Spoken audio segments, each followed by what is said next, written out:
상처하면 뭐 마데카솔, 상처하면 후시딘 이렇게 생각하시는 경우들이 굉장히 많은데 그런 애들을 차근차근 좀 살펴보도록 하겠습니다. 전부 다 성분이 뭐냐? 전부 다 항생제예요. 효능 효과에 보면요. 유효균종이 써 있어요.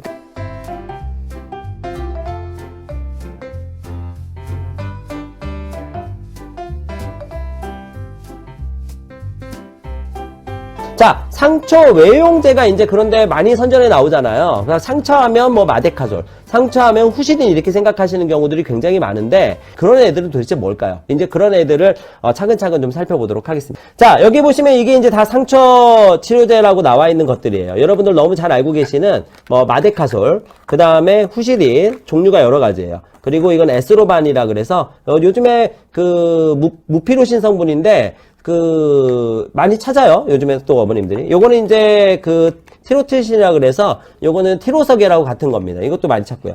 자, 이러한 제제들을 기본적으로 보시면 전부 다 성분이 뭐냐? 얘는 후지신단 나트륨, 얘는 무피로신, 얘는 티로틸신, 얘는 네오마이신. 그러니까 전부 다 항생제예요. 그러니까 우리가 생각하고 있는 상처 치료제라고 되어 있는 것들은 대부분 뭐냐면 바로 항생제 용고인 경우가 많습니다. 그래서 여기 효능 효과에 보면요. 뭐라고 되어 있냐면 유효균종이 써 있어요. 그러니까 유효균종이라고 하는 거는 피부에 있는 화농을 일으키는 세균들을 억제해서 상처가 덧나지 않게 만들어주는 것이 바로 이 상처 치료제들의 역할입니다. 그렇기 때문에 상처 감염이 심하지 않은 경우에, 세균 감염이 심하지 않은 경우에는 상처 치료제는 사용하지 않는 것이 맞다 이렇게 보실 수가 있겠고요. 이러한 제제들은 세균 감염이 심할 수 있는 좀 지저분한 상처의 경우에 사용하시는 게 조금 더 유익하다. 만약에 넘어졌더라도 만약 이런 복도 같은 데서 가볍게 넘어져서 상처가 났다거나 이런 거는 그냥 깨끗하게 씻고 난 다음에 콜로이드 제제를 쓰시면 되는데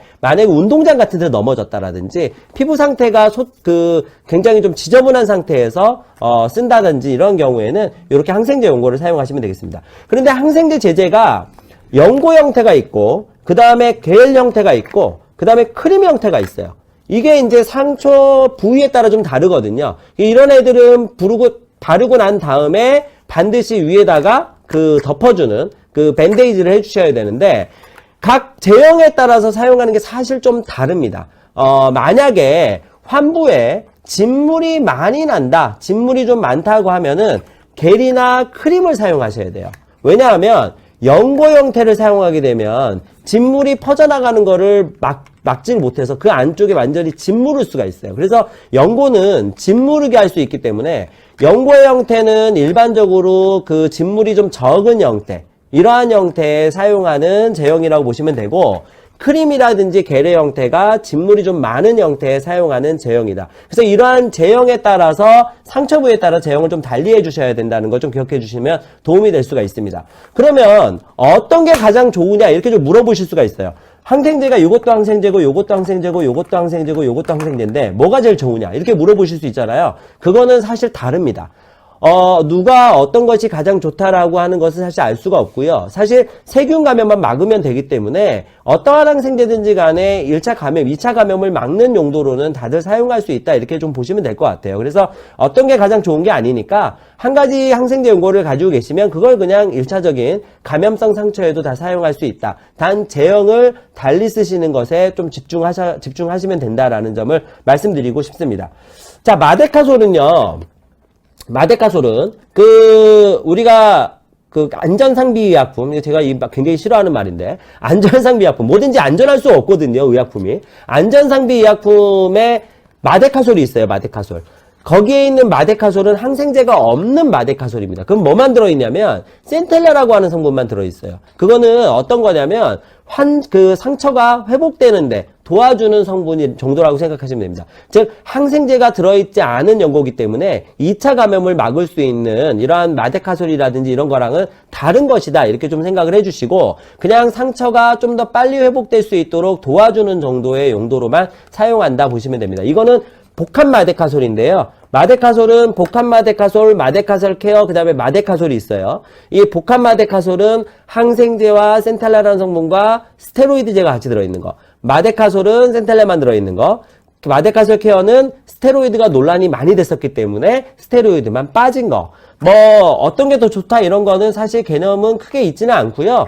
일단 세균 감염을 막기 위해서는 복합 마데카솔이나 또는 마데카솔 케어를 쓰시는 게 맞고, 그리고 그 상처가 염증이 굉장히 심한 경우엔 사실 스테로이드가 들어있는 복합 마데카솔이 더 좋을 수도 있습니다. 이게 과거에는 많이 썼는데 역시 스테로이드 논란 때문에 빠진 거다 이렇게 보시면 될 것 같아요. 자, 자운고라는 연고를 하나 좀 보여드릴게요. 이거는 많이 알지는 못하실 건데 자근이라고 하는 거와 당귀, 그 다음에 여기에는 그 돈지, 그 돼지 기름으로 되어 있는데요. 이 제제는 열상, 이렇게 긁힌 상처에 사용할 수 있는 천연 생약제제입니다. 그래서, 물론 한약제제라고도 부를 수가 있죠. 이 제제는 항생제라든지 이런 게 전혀 들어있지 않으면서 염증을 가라앉혀주고 혈액순환을 왕성하게 해주는 자근과 당귀가 들어가 있고, 거기에 피부 보호를 도와줄 수 있는 돈지가 같이 포함되어 있기 때문에 이런 자극성, 염증성 상처에 굉장히 유용하게 사용할 수 있는 제제예요. 스테로이드가 전혀 들어있지 않은 제제이기 때문에 안전하게, 염증에도 안전하게 쓸 수 있다 이렇게 보시면 되기 때문에 이러한 다양한 연고들이 구비되어 있다 이렇게 좀 보시면 될 것 같습니다. 추가해서 두 가지 정도만 더 말씀드리도록 하겠습니다. 새로 나온 제제인데요. 레피젤이라고 하는 광동제약의 상처 치료제입니다. 이거는 하이드로겔이라는 성분과 그 다음에 포비돈 요오드가 같이 포함되어 있어요. 하이드로겔은 우리가 듀오덤겔로 유명하죠. 상처 부분에 붙일 수 없는 부분에 발라서 쓸 수 있도록 되어 있는 제제인데요. 그러면서 피부 자극을 좀 굉장히 적죠. 그래서 상처에 굉장히 유용하게 쓸 수 있고, 거기에 포비돈 요오드가 들어가 있기 때문에 감염을 예방할 수 있다 이렇게 보시면 되겠습니다. 이 제제는 뭐 항생제라든지 이런 게 들어있지 않지만 상처 감염으로부터 좀 자유로울 수 있기 때문에 지저분한 상처에도 사용할 수 있다는 장점이 있고, 바르고 난 이후에 하이만 밴드라든지 또는 뭐 이런 듀오덤이라든지 이런 거를 그냥 위에다가 부착할 수도 있고요. 거기 그냥 위에다 밴데이지를 해도 되기 때문에 여러 가지 용도로 사용될 수가 있습니다. 요즘 가정상비약으로는 저는 좀 많이 추천해 드리고 싶어요. 자세한 후기는 생생후기에서 제가 다시 말씀드리도록 하겠습니다. 그리고 하나는 이 후시딘 연고가 이렇게 낱개 포장으로 나와 있어요. 이런 게 좀 많이 됐으면 좋겠어요. 항생제 같은 경우에 1회 분량으로 짜서 쓰고 나머지 건 그냥 폐기하도록 되어 있는데, 댁에서 이제 많은 항생제 연고를 사용하지 않는 경우라면은 이런 제제를 갖고 계시면 좀 더 보관 기간을 길게 늘릴 수 있습니다. 연고 같은 경우에 개봉하고 나면 6개월밖에 쓸 수 없기 때문에 보관 기간을 좀 더 길게 갈 수 있다는 장점이 있겠죠. 그리고 어디 여행 가거나 이럴 때 휴대용으로 갖고 가시기가 편하시기 때문에 이렇게 낱개 포장으로 되어 있는 제제들도 좀 많이 생각해 주시면 도움이 되겠습니다. 상처 치료제는 아마 이 정도에서 거의 마무리되지 않을까 싶습니다. 바르는 외용제는 그 외에도 다른 항생제들도 많이 있지만 전자에 말씀드렸던 것처럼 항생제는 그냥 항생제 개념으로 생각하시고, 어떤 게 굉장히 좋다, 어떤 건 좀 떨어진다, 이러한 개념은 거의 사실 임상에서 그렇게 도드라지게 나타나기 좀 어렵습니다. 그냥 무난한 거 쓰시고 있는 거면 다용도로 사용하시면 되겠습니다. 건강한 하루 되세요. 오늘 들으셨던 정보가 많이 도움이 되셨다면 구독, 좋아요 꼭 눌러주시는 거 잊지 마시고요. 알람 설정도 해주시면 너무나 좋겠습니다. 감사합니다. 건강한 하루 되십시오.